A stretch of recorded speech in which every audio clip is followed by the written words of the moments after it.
Hello बच्चों, hello सभी को। आज अरिथमेटिक चैलेंज में हम लोग एक कैट का टाइम स्पीड डिस्टेंस का एक बहुत अच्छा क्वेश्चन करने वाले हैं। तो लेट्स स्टार्ट नाउ। तो क्वेश्चन क्या है सर? क्वेश्चन है कि there are two towns X and Y are in the countries P and Q respectively. So दो अलग अलग टाउन्स हैं। कौन कौन से हैं सर? एक एक्स है टाउन और एक वाई है, और दोनों ही अलग अलग कंट्रीज में है sir. X is 3600 kilometre to the west of Y. तो वाई के वेस्ट में, तो अगर वाई यहां पे है सर, तो इसके जो वेस्ट में है वो एक्स है ना। तो ये दोनों ही सर टाउन जो है ये अलग अलग कंट्रीज में है। एक पी में है और एक क्यू में है। ये पी कंट्री में है सर, और ये क्यू कंट्री में है। अच्छा, अगर सर दोनों ही टाउन अलग अलग कंट्री में है तो इसका मतलब वहां के लोकल टाइमिंग्स अलग अलग हो सकते हैं। ठीक है जी।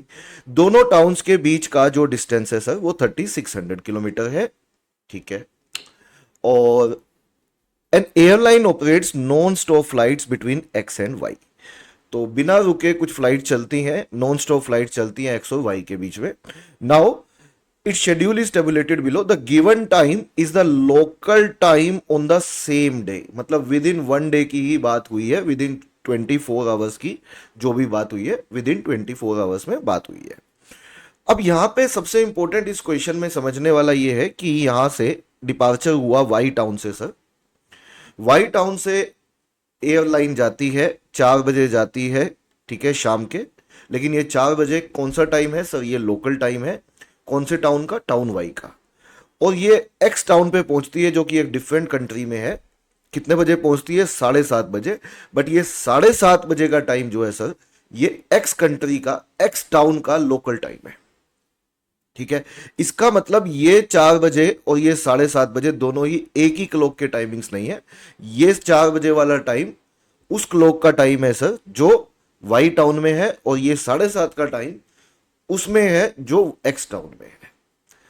अब यहीं से एक्स टाउन से डिपार्चर होता है इसी एयरलाइन का 3 बजे, 3 AM पे। और ये वाई टाउन पे विद इन सेम डे पहुंचती है 1:30 पे, PM पे। तो सर ये तो फिर थोड़ा सा हमें कंफ्यूजिंग लग रहा है ना? क्या कंफ्यूजिंग है सर? कंफ्यूजिंग ये है सर, यहाँ पे तो हमें यही नहीं पता लग पाएगा कि कितने घंटे जो एयरलाइन एयर फ्लाइट है वो कितने घंटे की है। क्यों? क्योंकि 4 बजे तो निकलती है, लेकिन 7:30 बजे तो दूसरे क्लॉक के हिसाब से टाइमिंग है। ऐसे ही 3 बजे चलती है एक्स टाउन से, तो वो 1:30 बजे पहुंचती है, 1:30 PM पे पहुंचती है, बट वो भी अलग अलग क्लॉक के टाइमिंग है। तो हम बताएंगे कैसे कि कितने घंटे एयरलाइन चली है? तो बता देंगे।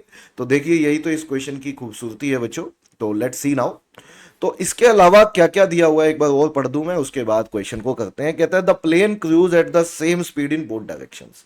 ठीक है, स्पीड सेम रहेगी प्लेन की। जब वो वाई से एक्स गई थी, जिस स्पीड से गया है प्लेन, उसी प्लेन से वो वापस आया है सर। ठीक है। It is also given that जो विंड है वो ब्लो कर रही है y2x। अच्छा, यहाँ पे क्या है, प्लेन की स्पीड, जब प्लेन जा रहा है तो s की स्पीड से जा रहा है, लेकिन विंड भी ब्लो कर रही है y2x with speed 75 kilometre per hour. की स्पीड से सर? 75 की स्पीड से विंड भी ब्लो कर रही है वाई से एक्स की तरफ। तो क्या सर इसका इंपैक्ट पड़ेगा? बिल्कुल पड़ेगा। अगर प्लेन वाई से एक्स जा रहा है तो ये स्पीड ऐड हो जाएगी प्लेन की स्पीड में। जैसे प्लेन की स्पीड एस थी तो s+75 हो जाएगी, इंक्रीज हो जाएगी सर। क्यों? क्योंकि ये हेल्प कर रहा है, ये कहीं ना कहीं ऐसा समझो कि पुश कर रही है विंड उसको और तेज भगाने में। लेकिन जब एक्स से वाई आ रहा है तो कहीं ना कहीं हमें रोक रही है 75 की स्पीड से। तो इसका मतलब जो इफेक्टिव स्पीड आएगी सर वो S-75 आएगी। कब? जब पी से क्यू वापिस आएगा, है ना, एक्स कंट्री से, वो एक्स टाउन से वाई टाउन वापिस आएगा। अब सर हमें इसमें बताना क्या है? इसमें हमें बताना है कि find the time difference between X and Y. और दूसरा, एक तो टाइम डिफरेंस बताना है, दोनों जो टाउन है उनमें टाइम डिफरेंस है। ठीक है, क्लॉक के टाइमिंग्स अलग अलग हैं, तो वो बताना है कितना टाइम डिफरेंस है। दूसरा ये बताना है कि जो स्पीड है प्लेन की वो कितनी है। तो एस की वैल्यू बतानी है बेसिकली क्वेश्चन में। तो आई एम श्योर ये क्वेश्चन सब बच्चों को क्लियर हो गया होगा। तो सर एक बार दोबारा दोबारा समझा देता हूँ। जो प्लेन है बच्चों वो चलता है सर, कहाँ से चलता है? वो चलता है वाई से एक्स की तरफ। कितने बजे चलता है? वो चलता है 4 बजे, 4 PM पे। वहाँ के लोकल टाइम के हिसाब से 7:30 बजे पहुँचता है सर एक्स पे, वहाँ के लोकल टाइमिंग के हिसाब से। एक्स के लोकल टाइमिंग के हिसाब से 3 बजे निकलता है फिर से, और 1:30 PM पे वापस पहुँचता है वाई के लोकल टाइम के हिसाब से। और हमें एस की वैल्यू बतानी है, और हमें दोनों टाउन के बीच का जो क्लॉक का डिफरेंस है वो बताना है कितना है। चलिए करते हैं। तो सर इस क्वेश्चन में हमें इतना समझ में आ गया कि कहीं ना कहीं टाइम देखने की जरूरत है कि कितना टाइम प्लेन हवा में रहा। मतलब सर वो निकाल सकते हैं क्या? हाँ निकाल सकते हैं सर। कैसे? देखिए मैं बताता हूँ। आप ये बताइए बच्चों, जो एक्स टाउन पे पहुंचा प्लेन वो कितने बजे पहुंचा? सर वो 7:30 बजे पहुंचा। एक्स टाउन में प्लेन 7:30 बजे पहुंचता है और दोबारा उसी क्लॉक के हिसाब से, एक्स टाउन के हिसाब से 3 AM पे निकलता है। इसका मतलब प्लेन कितना टाइम नहीं चला एक्स टाउन में? एक्स टाउन में कितना टाइम नहीं चला? 7:30 बजे पहुंच गया था, है ना। 7:30 से लेके 12 बजे तक 4.5 घंटे और 3 बजे तक 7.5 घंटे। तो 7.5 आवर्स जो प्लेन है सर वो नहीं चला। कहाँ पे? जब एक्स टाउन पे पहुंच गया था वहां पे उसने रेस्ट किया। कितने घंटे? 7.5 घंटे। कैसे? 7:30 से 12 बजाओ पहले 12 AM, तो 4.5 घंटे 12 AM से 3 AM, तो वो टाइम हो गया। तो 7 घंटे, नहीं कितने, 7.5 घंटे जो है प्लेन नहीं चला। ये आइडियल टाइम है। कहाँ पे? एक्स पे। ठीक है, 7.5 आवर्स वो रुका रहा। उसके अलावा 4 बजे निकला था सर वाई टाउन से, वाई टाउन पे 1:30 बजे पहुंच गया। मतलब अभी 24 घंटे होने में कितना टाइम था? मतलब 4 बजे चला था, 4 PM चला था, 4 PM ही पहुंचता वापिस, तो पूरे 24 घंटे बिता लेता वो आने जाने के बीच में। आइडियल टाइम भी होता। लेकिन सर वो 1:30 PM पे पहुंच गया वापिस। कहाँ पे? वहीं पे। कितने घंटे पहले पहुंच गया 24 घंटे से? सर 2.5 आवर्स पहले पहुंच गया, क्योंकि 4 बजने में अभी 2.5 आवर्स बाकी है। तो इसका मतलब सर अगर 24 घंटे में बात करें हम, तो 24 में से 10 घंटे जो प्लेन है वो कहीं ना कहीं आइडियल रहा। ठीक है, ये मैं आइडियल टाइम बोल रहा हूँ 24 घंटे के बीच। आइडियल मतलब जो जब प्लेन नहीं चला। कितने घंटे में से? 24 घंटे में से। तो सर टोटल 24 क्यों सर? 24 ही क्यों? क्योंकि सेम टाइमिंग, सेम डे की बात हुई है, तो पूरे 24 घंटे। तो 24 घंटे में से सर ये आइडियल टाइम निकाल दीजिए, तो इसका मतलब प्लेन जो है वो हवा में रहा 14 घंटे। मतलब ये 14 आवर्स कौन सा टाइम है सर? तो सर ये 14 आवर्स टाइम है। टाइम कहां से कहां जाने का? पहले वाई से एक्स जाने का, और फिर वो टाइम जब वो एक्स से वापिस वाई आया, तो टोटल मिला के 14 घंटे लगे। कितने घंटे लगे सर? 14 घंटे लगे।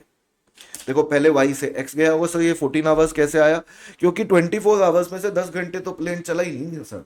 7.5 घंटे तो एक्स पे रुका था, और 1:30 बजे पहुंच गया था, 1:30 PM पे पहुंच गया था वाई पे वापिस। और 4 बजे चला था, तो 2.5 घंटे वहां पे पहले पहुंच गया। 24 घंटे में से तो 10 घंटे हटा दीजिए, तो 14 आवर्स वो कहीं ना कहीं हवा में रहा।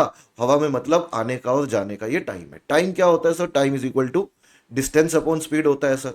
तो जब वो वाई से एक्स की तरफ जा रहा था, तो डिस्टेंस है 3600, और सर स्पीड किसकी है? S+75 की, इफेक्टिव स्पीड। और जब वो वापिस आया तो भी वो 3600 चला, लेकिन अब की बार इफेक्टिव स्पीड क्या है सर? S-75, ये वाली। और ये वाई से एक्स जाने का टाइम, ये एक्स से वापिस वाई आने का टाइम, और दोनों को मिला के सर टोटल मिला के 14 आवर्स लगे हैं। ठीक है सर। अब हमें एस की वैल्यू बतानी है सबसे पहले। तो एस की वैल्यू कैसे निकलेगी? तो बच्चों आ जाइए सबसे पहले सेकंड क्वेश्चन पे। कौन से सर? सेकंड क्वेश्चन पे आ जाते हैं, क्योंकि इसके हिसाब से हमें स्पीड ही बतानी है। पहले स्पीड देख लेते हैं। तो सर इसको सोल्व करके स्पीड आ जाएगी। लेकिन बेटर ये है कि हम क्यों ना ऑप्शन से चलें। ऑप्शन गिवन है हमें, नहीं तो इसको सोल्व करना पड़ेगा, तो एक क्वाड्रेटिक बनानी पड़ेगी, काटना पड़ेगा। अच्छा ये है कि ऑप्शन मिले हुए हैं, हमें ऑप्शन पुट कर देते हैं। तो जो ऑप्शन हमें एस की वैल्यू पुट करने के बाद 14 आवर्स देगा, आंसर वही होगा सर। जैसे अगर मैं फर्स्ट ऑप्शन को देखूं, तो फर्स्ट ऑप्शन के हिसाब से 425 एस का वैल्यू है, तो सर ये 3600 डिवाइडेड बाय आ जाएगा हमारा कितना? 500 हो जाएगा। 425 + 75। और यहां पे देखें तो 3600 माइनस ये 425 - 75, 350 हो जाएगा। तो ऐसे करके अगर आप चेक करेंगे तो आप पाएंगे सर ये तो पॉइंटों में टाइम आ गया है कहीं ना कहीं। अगर इसको काटते हैं तो ये हमारा 7.2 आ गया है, और इसको काटते हैं यदि तो 72 और ये 7, तो ये भी हमारा 10 पॉइंट कुछ आएगा, 10.3 आएगा। दोनों को ऐड करके 14 तो नहीं आ रहा सर, तो इसका मतलब ये ऑप्शन गलत है। ऐसे ही जब आप बाकी ऑप्शन चेक करेंगे बच्चों, तो आप पाएंगे जब आप थर्ड ऑप्शन पे जाएंगे तो 525 पे जाएंगे। सेकंड ऑप्शन चेक करिएगा, सेटिस्फाई नहीं करेगा। लेकिन जब आप थर्ड ऑप्शन पे जाएंगे तो 3600 डिवाइडेड बाय 525 लूंगा यदि, तो 525 + 75 600 हो जाएगा। और ये इजीली दिख भी रहा है, क्योंकि ये कटता है वैल्यू, तुरंत पता लगता है कि अच्छा यही बनेगा। और दूसरा 3600 divided by S minus 75 which is 525 minus 75 450, और 450 से भी 3600 कटता है, तो आप पाएंगे ये 6 आएगा और ये सर कितना आएगा, ये 8 आएगा, तो टोटल मिला के 14 हो जाता है और ये मैच कर जाता है। इसका मतलब सर यही आंसर है इस क्वेश्चन का। This is the right answer of this question. तो ये हो गया हमारा क्वेश्चन नंबर 2 सर। अब आते हैं क्वेश्चन नंबर 1 पे। तो सर क्वेश्चन नंबर 1 में बोला था उसने कि बताइए find the difference, time difference between X and Y, दोनों कंट्रीज जो जो दो टाउन है एक्स और वाई, उनके बीच का टाइम डिफरेंस क्या है। तो आप ये बताइए वाई से चला कितने बजे था। सर वाई से 4 PM चला था, ठीक है। और जब वाई से एक्स जा रहा था तो सर वो टाइम निकल के आया हमारा 6 घंटे। यही तो निकाला ना हमने, वाई से एक्स 6 घंटे, वाई से एक्स 6 घंटे लगे हैं। तो वाई से एक्स सर 6 घंटे लगे हैं, तो 4 बजे चला था, तो 6 घंटे के हिसाब से यहां पे इस क्लॉक के हिसाब से जो वाई टाउन में लगा हुआ है 10 बजे पहुंच जाना चाहिए था। 10 बजे पहुंचना था। कितने बजे पहुंचा था? 10 बजे। किसके हिसाब से? जो वाई टाउन में क्लॉक लगा हुआ है। लेकिन सर जो एक्स टाउन में क्लॉक लगा हुआ है उसके हिसाब से तो 7:30 बजे पहुंच गया। इसका मतलब टाइम डिफरेंस है, कितना टाइम डिफरेंस है ना, 2 घंटे 30 मिनट का, मतलब 2.5 आवर्स का। तो 2.5 आवर्स आंसर होना चाहिए सर इसका, और 2.5 आवर्स आंसर है इस क्वेश्चन का। इसको आप दूसरे टाइमिंग के हिसाब से भी देख सकते थे सर। यहाँ तो 8 घंटे लगे थे एक्स से वाई वापिस आने में, तो एक्स से कितने बजे चला था? 3 बजे चला था, 3 AM पे चला था। 8 घंटे जोड़ दो, तो सर इसके हिसाब से 8 घंटे जोड़ते हैं अगर इसमें, तो 11 बजे पहुंचना चाहिए था, 11 AM पहुंचना चाहिए था, सॉरी 11 AM पहुंचना चाहिए था, है ना। 3 + 8, तो 3 + 8 करें तो सर 11 AM पहुंचना चाहिए था, लेकिन पहुंचा 1:30 PM है। इसमें इससे भी पता लग जाएगा बच्चों कितना टाइम डिफरेंस है सर, 2.5 घंटे का डिफरेंस है, 2.5 आवर्स। तो 2.5 आवर्स आंसर होना चाहिए, यही सवाल का आंसर है। तो आई एम श्योर ये क्वेश्चन आप लोगों को अच्छा लगा बच्चों। तो अच्छा लगा तो लाइक करिएगा, चैनल को सब्सक्राइब करिएगा। I will meet you in next video. Thank you very much. Bye to all of you.